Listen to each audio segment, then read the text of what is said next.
Hi everybody, welcome back to my channel. Today is day 5 of DIY Ornament Week. We are going to make some fabric ornaments. And we're going to use pre-made ornaments from the Dollar Tree. You can get 5 or 10 ornaments, depending on the size you want to use. We're also going to use a variety of fabrics. I've got some Infinity Scarf Plaid, as well as some Walmart super inexpensive ginghams, and then some jute for hangers, and then any embellishments, just like the rest of the series. Any personalized embellishments that you want to add, you go right ahead, okay? So I know that we've made fabric ornaments on the channel before, using a variety of different, last Christmas, excuse me, using a variety of different items to cover in fabric.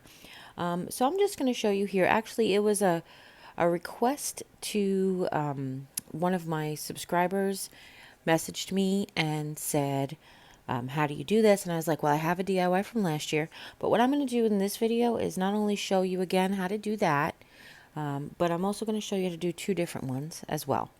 Okay, so what I'm basically doing is I just cut a big section of fabric out so I can deal with it. But what I'm doing is I'm making sure that you connect the hangers on the Dollar Tree ornaments. I've just pulled it off, put a big wad of hot glue down there, and glued it back. And you want to wait for it to cool off, because when you make these fabric ornaments, you're going to tie the string on that's going to become the hanger, and then you're going to have to be pulling on it to get a nice tight fit on your fabric. So you want to make sure that it's not going to just pop right off on you. Especially once you have it all together, you're not going to be able to get back in there to put it back on. There is alternatives. If you lose your string, you can always tie strings around like the base, but you'll see. So for this one, we're going to cut like a square of fabric. And when I just tried to get a clean edge, I folded it on its diagonal. And you just want to put your ball there, like on the fold. And you want to make sure that it's at least twice on the diagonal as long as you need it. So you put your ball on the fold, and then you just eyeball that it's going to be at least twice as long on the diagonal there, because we're going to make this one is going to be like a cinch pouch ornament. I think that's what it's going to end up looking like. I guess that's the best way to say it. And again, you want to put your hanger on first, so that you can go ahead and use that. It's going to be hard to access that point once you have it wrapped in fabric. But what I did was I folded it in fourths, as you saw, on a diagonal, to find the very center.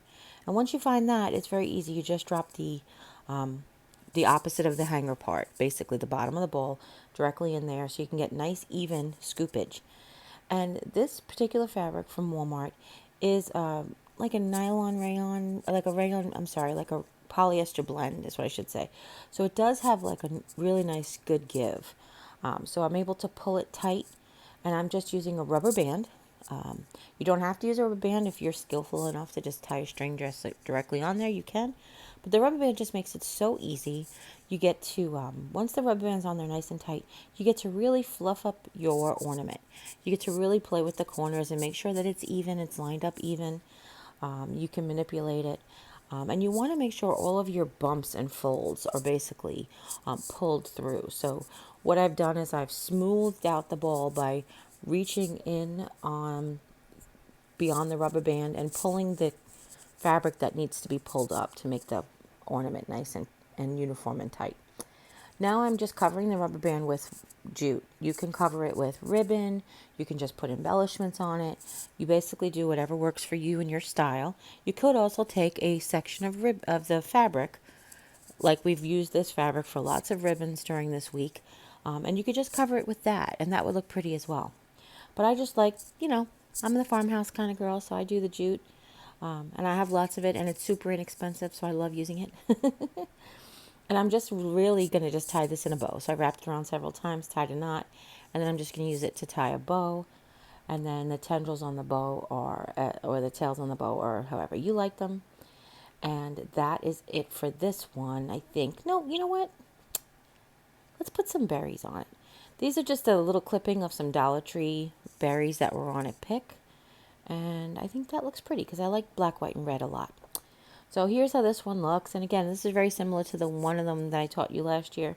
but it's just a different look so that give you guys an idea and to remind you that you can get fabric really inexpensive at Walmart as well. And use scraps actually. We're going to do this one. It's going to be similar but a little different, and the different part is going to come in a second. So the measuring and everything is almost the same. You don't need it quite as much fabric because we're not going to have a pouch on this. I'm going to show you how to finish it off. But what I've mentioned this in the past is I had a project before my father passed away. I had a project at Homemakers to make a penguin, and the penguin had a little scarf. And what I did was I took one of his old shirts that he had scrapped up, and I used it to make the scarf, and I made one for each one of my sisters. So even before my father passed away, they each had a piece of him at their Christmas celebration. So if you have old fabrics that was grandma's favorite dress or apron, grandpa's favorite shirt, mom's favorite sweater, you can use any fabric really to cover these ornaments, okay? The only suggestion that I have is if it's a woven fabric like a sweater, then you might want to pre-paint the ornament so that whatever colors through the holes of the sweater might come through. So keep that in mind. All right. Same thing with burlap. If you did like an open weave burlap and you covered them with burlap, then you want to go ahead and make sure you paint underneath it, or if it's a coordinating color underneath. Like the gold would look okay with burlap. All right. Now we're going to do the same thing. Like I said, pull it nice and tight. Now this is a cotton. This is a woven cotton. It's a homespun fabric, which means the color is woven into the fabric, not printed on. And we're going to do the same thing but different. Okay, so you see I'm using my hand first, and I'm shooting some glue down in against the hanger. Okay, and the reason we're doing that is we're going to cut this one off at the top just to make it look like more neat. If you are, you can, this is going to sound crazy, but it's going to look a little bit more masculine. So if you were making these for your husband, uncle, brother, male child, you could do this and it does look a lot less feminine, depending of course on the fabric that you use, but without that extra poof, it does just looks cleaner and a little bit different. So all right, so you're gonna, once I have all of that glued around there, I did put my hanger on first.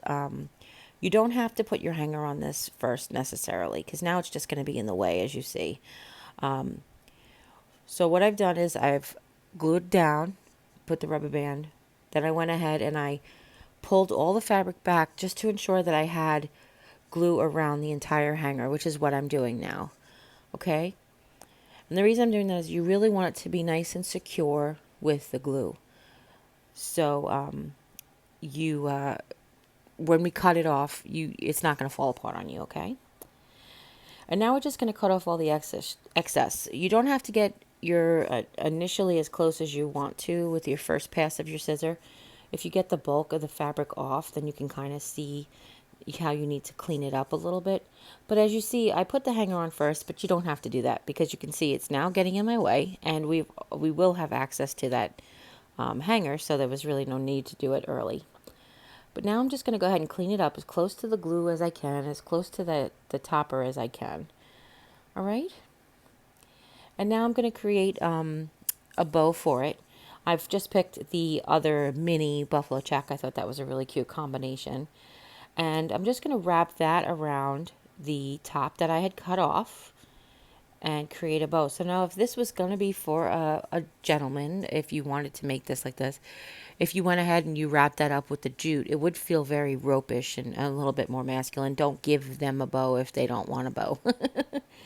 But since I'm not making this for a man, I went ahead and I just took my my little gingham and I covered all of that cut fabric, and then I used that to also make a bow for it. So that's the look that I was going for this. Now you can personalize these, you guys. Not only can you personalize them with the fabric that you use, with the technique that you use, but you can also personalize them by putting on hanging a tag or sticking a label, or you can actually write on some fabric with fabric markers, depending on the fabric that you use. But would be a really great thing, especially when we talk about for a guy, is a lot of times at your local Walmart, they sell sports fleece for the sports teams in your area, or fabric for the sports teams in your area. So if you had a really big Mets fan and you lived in New York, you could find some Mets fabric and you can cover this with some Mets fabric, and that would really make it special to the man in your life who's a big Mets fan, or Mets, parentheses, insert your favorite team here, close parentheses. So that's another way to make this for your dad or your husband, or even women in your life who are big sports fans, you know? So here's how this one looks with the two buffalo check patterns. I really, really love it. I just think it came out so cute. But you see how it is much cleaner at the top. So it actually just looks a little, I don't know, classier, cleaner, modern, I guess is what I want to say. Okay, and now for the third one, we're going to do this with strips of fabric. This is just a scrap of buffalo check, and I'll say, you're saying, Jerry, how are you ever going to cover an ornament with that little bit of fabric? Well, here's what we're going to do. First of all, if you do this, don't use your bumpy ornaments. It was the last one that I had. I didn't have any more smooth ones, and if hindsight being what it was, I probably should have covered one of the bumpy ornaments with one of the other fabrics, because that would have been easier. But that definitely made this project a little more difficult for me. But if you're just going to cover a regular round ornament or styrofoam ball, you won't have that problem. So what I'm doing is I'm cutting my fabric in strips. Now, depending on the size of the ball you have, you want to make sure the strip goes from the hanger around the entire circumference, from underneath to the hanger again. We're not going, basically we're not going with latitude, we're going with longitude. I think that's right. We're going from the North Pole to the South Pole, back to the North Pole. How's that? And I wanted to show you this with strips of fabric, and I picked this buffalo check because I had it, but you can actually cover an ornament with ribbon. And that's why I went ahead and I wanted to show you the strips of fabric. I was going to cover one with ribbon for you, but because I wanted to use this for my tree this year, I went ahead and I stuck with the buffalo check. So what you're going to do is you're going to put a little dab of glue at the North Pole, and you want to just attach your ribbon there. Don't worry about the fact that it's not covering the whole circle, because all of the fabric pieces will. You just want to lay it straight across just like that. Go underneath. You want to put a tiny dot of glue at the South Pole. And I say tiny because you're going to end up having 5 or 6 layers or 7 or 8 layers of fabric in the South Pole. So don't put too much glue. It's just going to keep the ribbon from sliding up on you. It's just going to make your life so much easier. If you're going to use a fleece like this, don't pull it as well, because what it's going to do is then it's going to make the center smaller, and you actually need the center to be fatter if possible. Okay, and you're just going to continue to wrap from left to right, right to left. Doesn't make a difference. And follow the same procedure along the way. Now, if you are going to cover a bumpy ornament like this, what I'm going to show you towards the end is that we're actually going to go back, and wherever I pulled the fabric, or wherever a bump just happened to be where the two sections of fabric met, it does want to let the fabric settle over itself. So I'm just going to basically put a strip of glue down, and then overlap the fabric a little bit on the sides where needed. Yeah, and I recommend you just don't use the bumpy fabric, because you could skip that step altogether. All right. And most fabrics will hold on to themselves, basically, not most fabrics, I shouldn't say that, but the fleece normally does. If you overlap fleece to fleece, it usually holds on to itself pretty well. Okay. And then just going to continue along the way. This will have sort of an oblong effect when it's done, because you'll have a few layers of fabric on the bottom, but that looks so cute. And you can always hang a tassel from there, which if you want a more elegant look. I think I have lots of tassels hanging from ornaments, for fancy ornaments, in all of my ornament making days. And this one you don't have to worry about putting the hanger on first. And then, of course, embellishments. Like I said before, you embellish it as you wish. But I want to show you that there are other options, even if you have just scraps. So this would actually look really cute. I was kind of contemplating. I have a scrap ribbon jar. I know you guys have seen it. Well, if you've been around for a while, you've seen it. I have old pickled not pickled beets. It's red cabbage and sauerkraut jars from Aldi that are super super cute. They're nice. They're nice pickle shaped jars with like gingham colored covers, and I have them organizing stuff in my craft room. And I just take scraps of ribbon, anything that's 3 inches or more, but doesn't fit back on the roll, to stick in the jar. And this would look really cute with scraps of ribbon, because there's lots of things you can do with scraps of ribbon. That's a whole nother video. But this would look cute with all different colored ribbon, almost like a, what am I saying? Coat of many colors kind of effect, I think. That's what I'm envisioning. Okay?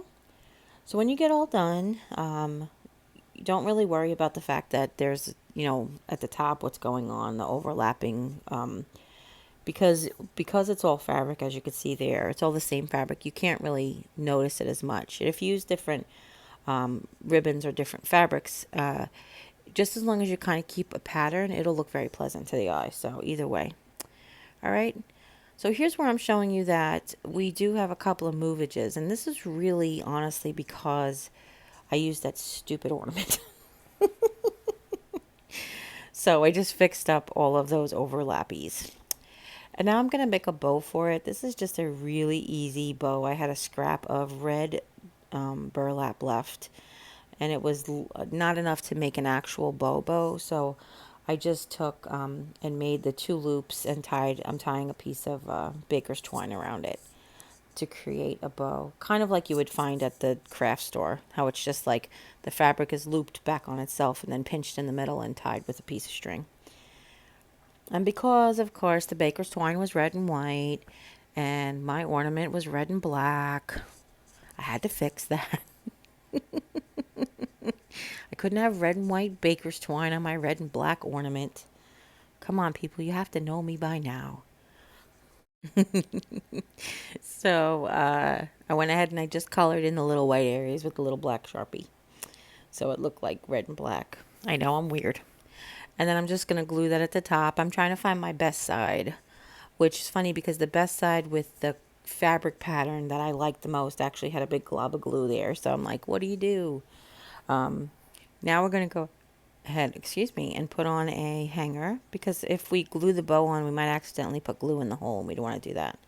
So put your little hanger in, and for you guys know, I just take a piece of string, fold it in half, knot it on the end, and then I put the folded end in first, and then I put, once the folded loop comes through, I put the knot through the loop and I pull it, and that's how you make like a really pretty hitch. And that's why we've been doing that all week, so hopefully you guys got that by now. And then just glue the bow on, and Bob's your uncle. Je suis fini. I don't know, that's from a commercial. So that's this one. Oh, I love this one. I love all of them. I love the whole series. But you could see like glue. That's shiny glue. Yeah, don't do the shiny glue. Be careful. So I hope you really enjoyed this tutorial, all of these ornaments. I hope you're enjoying this series. I've heard a lot of positive feedback, which I love. If you have any questions at all, leave them in the comments down below. Give this video a thumbs up.